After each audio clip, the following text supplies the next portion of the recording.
So with that being said, I'm delighted to be able to address this group today, and I would welcome any questions that you have.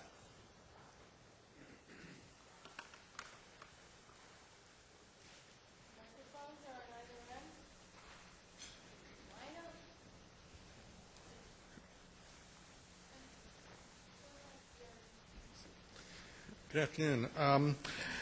What I'm wondering about is, in a typical election today, we use voting systems that have gone through a certification process at the federal level, frequently at the state level, almost always. And so we hopefully have some notion that these systems accurately record votes. Your system has been developed completely in secret by your organization, has not undergone any government review, any public review, anything else. Why should we Americans believe that the results of the voting system, I'm not talking about the discussion of issues, I'm talking about the votes themselves, why should Americans believe that it reflects our views, since it has the process, the software, the computer systems have not gone through any sort of review? Sure. Well, first of all, we are not developing our voting systems in any type of secret. We're developing and building those out right now. And that voting system is being built under the leadership of a gentleman named Josh Levine, who's our Chief Technology Officer. I don't know if any of you know Josh. He was the CTO at Morgan Stanley up until 1999. He left in 99 to go be the founding CTO over at E-Trade. So that's all being built out with our partners, LBI, which is a digital media agency, and that's at 11 West 19th Street in New York. However, that being said, I think it's important to make out one point. We are not advocating for a secret ballot vote per se. We do not believe that the technology is there for that at this point, and we're not putting forward the idea that someone's ballot is secret. It is confidential in so much as what we are having is an online caucus. So we will be able to go back and do a sample of this. We will be doing a complete and total independent audit of our entire voting system at Americans Elect. So the idea that it is a secret ballot, one and done, cannot be confirmed is not something that we're advocating. What we're going to be holding is an online caucus, and the results of that audit will be public for everybody to see. Will there be an opportunity, just as in many other countries, there are election observers who can look at how things are operating? Will there be an opportunity for election observers to inspect your technology? Absolutely. And do those audits? Yep, So that's far, what the audit none will of be. that has been made public, what your system looks like technologically. Yep, that will be made public, and the audit will be public. I guess I had a question that's sort of related to what was posed earlier. When you say the ballot's going to be confidential but not secret, does that mean that in some point it will be visible for everyone to see how other people have voted when it's being audited? Right. It means that it's verifiable. I mean, for instance, I'm sure I don't need to say to this group, if you, to use the Florida 2000 example, if you had a hanging chad in Florida, you couldn't go back to that voter in a secret ballot and say, hey, we have a hanging chad here. How did you vote? If it's a confidential ballot, you're able to go back to verify the authenticity of the entire voting process, and that's what we're doing. I think that's a very important point of departure, because the technology is not there for a secret ballot where you forego the ability to go back and ensure the veracity of the process. Okay. Then I guess separately from another standpoint, how would you be able to ensure that that the same person doesn't register under multiple email addresses like they can do in other systems that are where there's a less formal voting process in Sure. place? Well, I'd encourage you to go onto our site right now and basically authenticate. So when we first opened our doors and invited people to sign up, they were able to sign up with just an email account, but they weren't able to participate in any of the functionality on the site that would be akin to voting. But before we move towards what is obviously the sacred act of voting, people have to authenticate that they are in fact a registered voter, and they'll be asked a long series of personal questions, all associated to just one email address, to ensure that they are in fact who they say that they are, and that email address is directly tied to those responses. So I'd encourage you to check it out. It's pretty robust. It takes you about 25 minutes. And and going back just to the confidential ballot,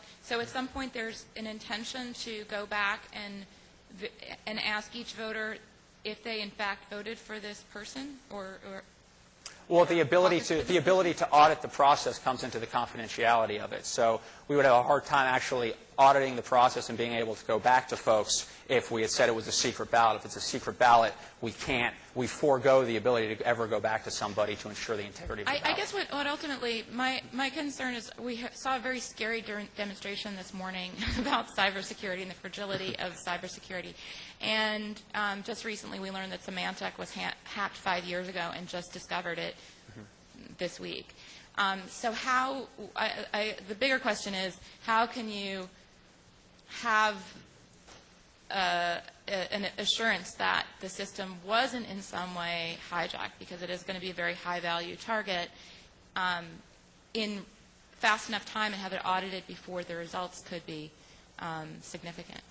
Yeah, I think to your point, we'll be able to go back, audit the entire process, have independent folks audit our process, and ultimately you'll be able to go and if it comes to it, if it seems like there's anything, you could pick up a phone and call the people who voted and do a random sampling, which is something, many secretaries of states do when they're trying to confirm a sample of signatures on a petition but don't want to have to go back and call every single person on the petition.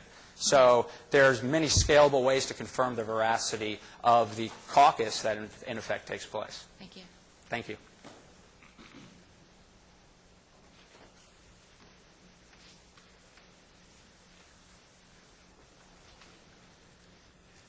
Since your goal is to get on all 50 states, some states have specific requirements for the eligibility to be on a ballot.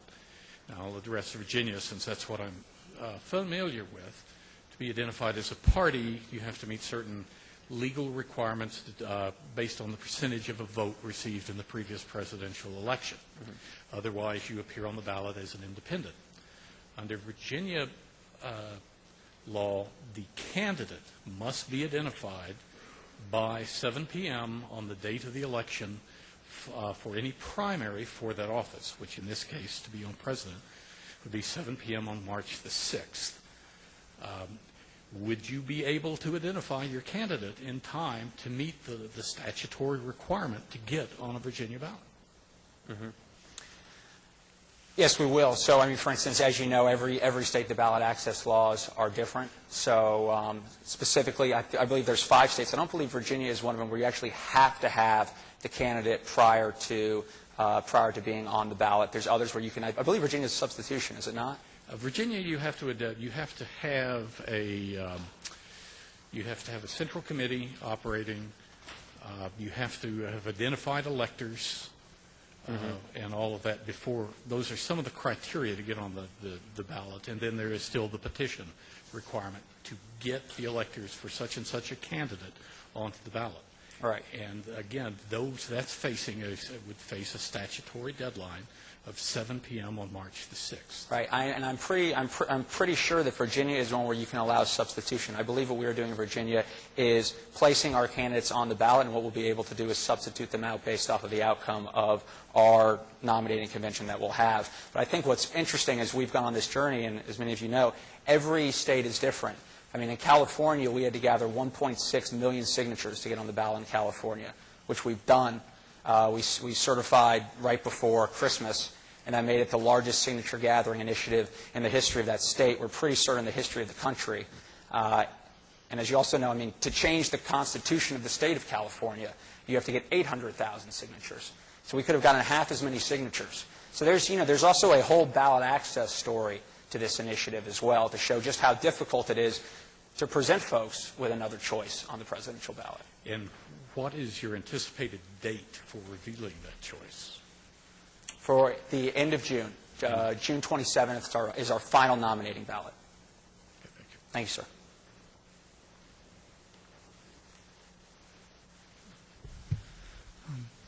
Mr. Ackerman, I guess I'm going to go back to a couple of the questions that were raised a little bit ago.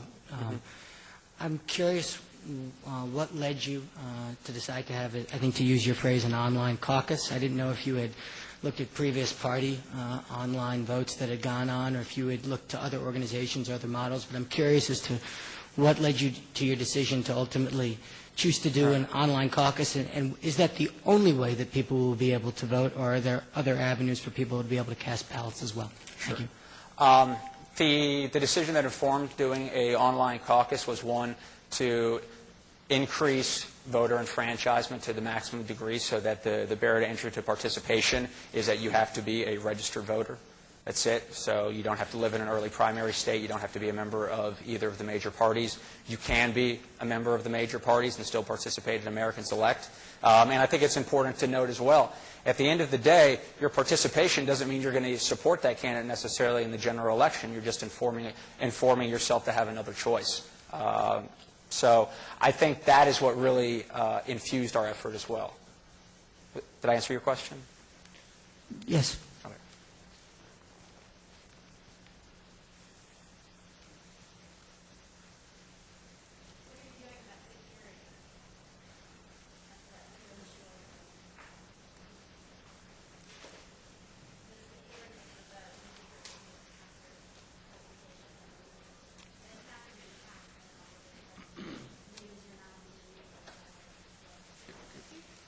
Using the microphone, just so the people on the webcast can hear what we're saying.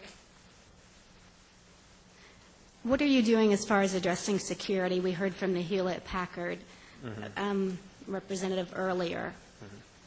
Sure. I think to some of the points I just made, I think first of all, it's an important point of departure to note that everything that we're doing will be auditable on the back end. So if there are any types of breaches of security, we'll be able to identify those breaches of security and deal with them. This will also be independently audited as well, so that we'll know the outcome.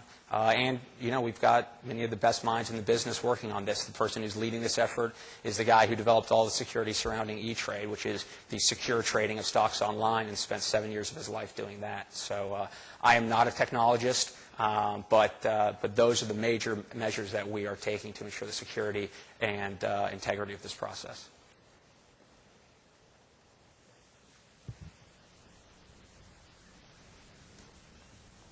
Hi. After the candidates are selected, will your organization be doing anything to support those candidates, or does the process end at the selection of the candidates, and then it's up to them to kind of support themselves? Sure.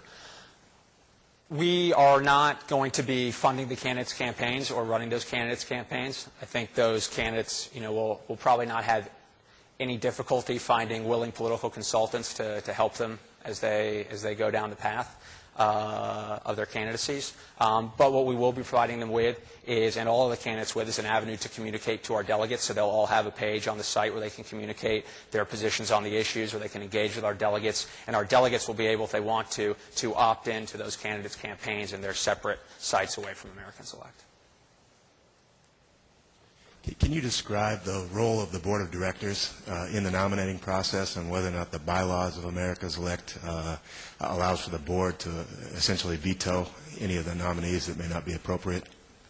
Yeah, absolutely. I think that's been a recent line of attack. If you read our bylaws, there is no ability for the Board of Directors, or we have a candidate certification committee, to veto the vote of our delegates. What we've created is a system that is even more open.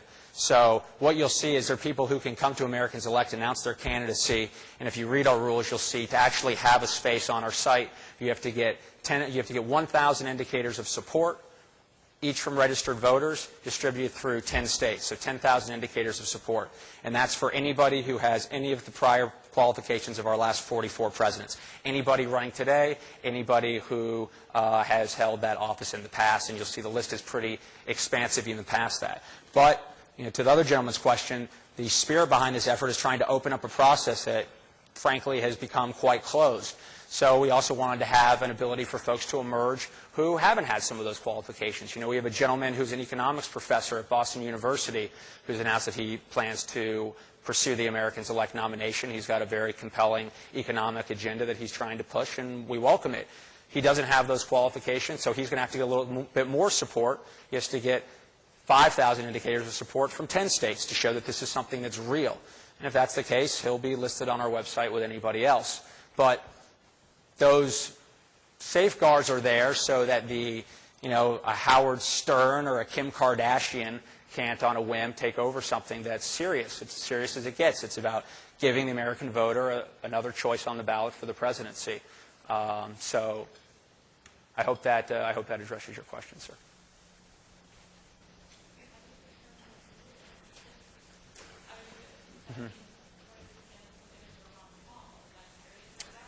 Well, Dennis Kucinich is a member of Congress, as well as Ron Paul, and they have the qualifications of all the folks who've run, so they'll be able to run on Americans Elect if they so choose. What's important to note is that they would, in their ticket would have to be a nonpartisan ticket.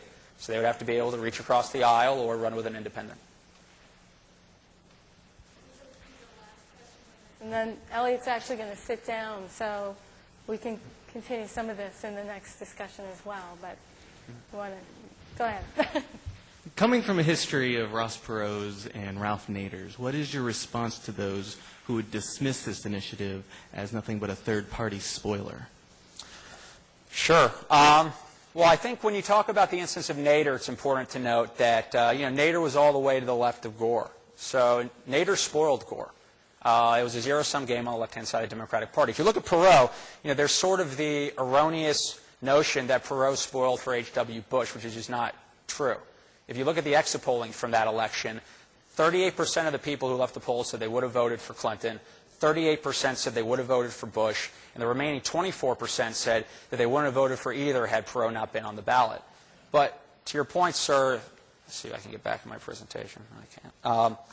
Is a lot of folks forget that between March and June of 1992, Perot was up in all of the polls. 4 days before Perot got out of the race in June, there was an article in the Hotline that noted how he would have had access to 303 electoral votes had the election been held that day. We all know the history. He got out of the campaign, got back into the campaign, ran an extremely quixotic effort, still wound up with 19% of the vote.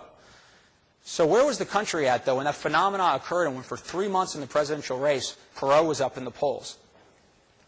Well, 1992 when that happened, 25% of Americans were independents. And I had a graph up here that showed the amount of Americans who were dissatisfied with the way they're being governed is 81%. That number was 39% in 1992. So 25% independents, 39% dissatisfied with the way that they're being governed. Perot is up in the polls. So where are we sitting at today? 42% of Americans are independent, according to Gallup. 81% of Americans are dissatisfied with the way that they're being governed. So the idea that the space doesn't exist for an independent candidate to emerge, run a credible campaign, and win the presidency, I would challenge that idea.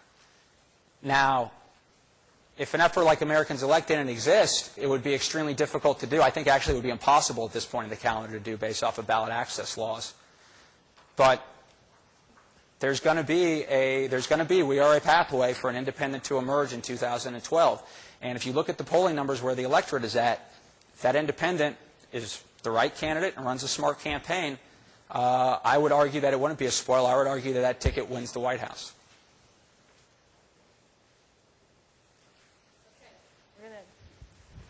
Bring our next panel up, our next round table up. Thank you so much. Thank you very much.